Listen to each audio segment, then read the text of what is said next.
Hi everyone, Dr. Kelly Ray here, your masterful mindset coach with strengthandsensitivity.com.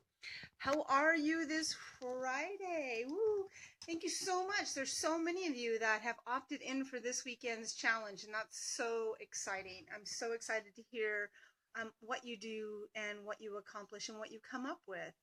So the topic of this video is why not asking for help is considered settling. So many people will understand, and I've heard so many people say that the reason they don't ask for help is because um, they're they're afraid of looking like they're weak, like they're not strong enough to handle something. Or two, what I hear probably more often than that is, well, I've asked for help and I didn't get it, or I got let down, or any of those things. I get it. I get it. But I can tell you, if we use an example, and these are some high profile people I'm going to use examples of before I tell you a story. I fail to believe that Oprah or Bill Gates have refused to ever ask for help.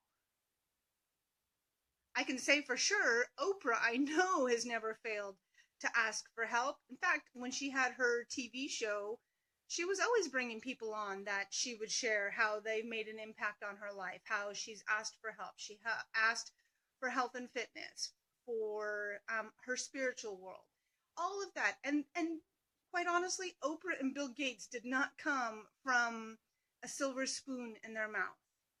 They got to where they are because they were not afraid to ask for help.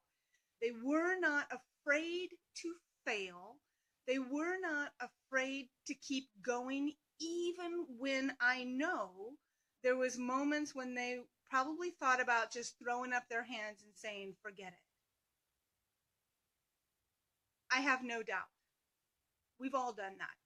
But the difference between those that are successful and those that stay stuck in their settled place is because they've given up asking.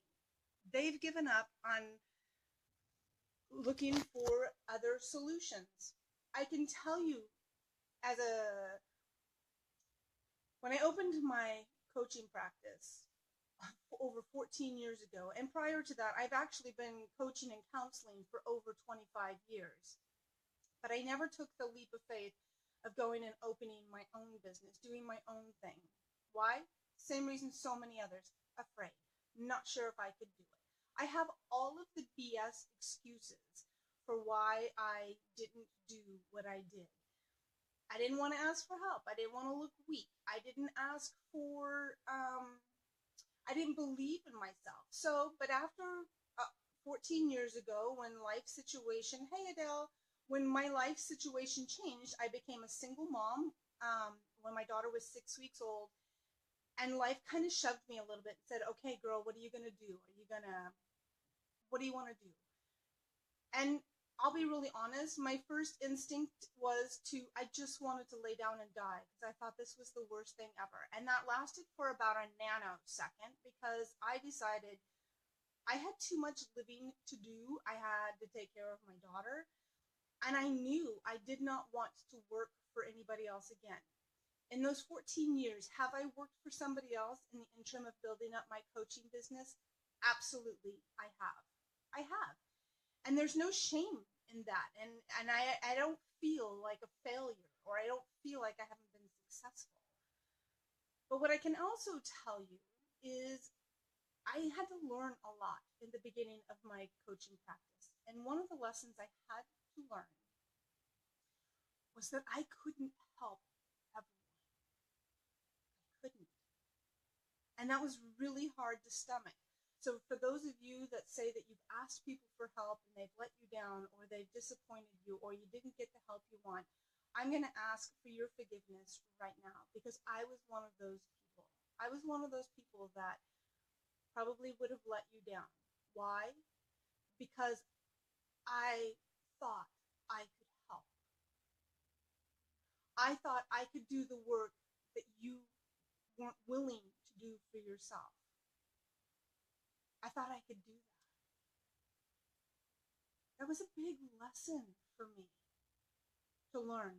I couldn't couldn't do the work that my clients needed to do. They had to do that. And that was really humbling because I felt like somehow I was failing them. What I've learned from not giving up and not settling was that I had to learn, in spite of being a single mom on my own income with no other financial help, having a entrepreneurship business, which is no guaranteed paycheck, as I had to learn to turn clients away. For those of you that are also entrepreneurs, for those of you that are all self-employed out there, you get this. You understand how difficult that is when you have rent coming, when you have bills that are due, when you have another person, whether it be a human or a fur baby or whatever it is that you have to care for besides yourself. That's really hard. But what's even harder is saying yes to something that you can't do. And what I mean by that is saying yes to a client who's not willing to do the work for themselves, who's not done ready living with their excuses, living with their stories, telling themselves why they can't do something. Because the people that are the most inflexible are the ones that have every single reason why their life sucks. Every single reason why I can't do this because of this. I'm sorry. I can't help you. And unfortunately, until you're willing to be a little bit more flexible, I'm sorry to know that you'll still be settling. I know that there are some of you out there right now that are right on the verge, and that's part of what this weekend challenge is for you to get in touch with that willingness to be vulnerable with yourself, to figure out what's keeping you stuck, what's keeping you in that settled place. We're so afraid to go there that we try to avoid it at all costs. And I'm telling you, that is the nuggets. That is the key to opening the door. Yes, you may have been knocking on a door and that door has either closed or never opened. But sweetheart, I'm telling you, Oprah, Bill Gates, myself, plenty of others in this group and elsewhere refuse to stop knocking on a door. They refuse.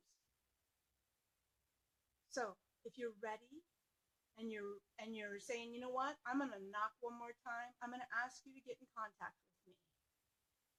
Reach out to me and I will make time with you next week for us to have a conversation, and let's get going, because your life is amazing and purposeful and you no longer need to settle. Have a great weekend, and I can't wait to hear how you're doing with the weekend challenge. I send you so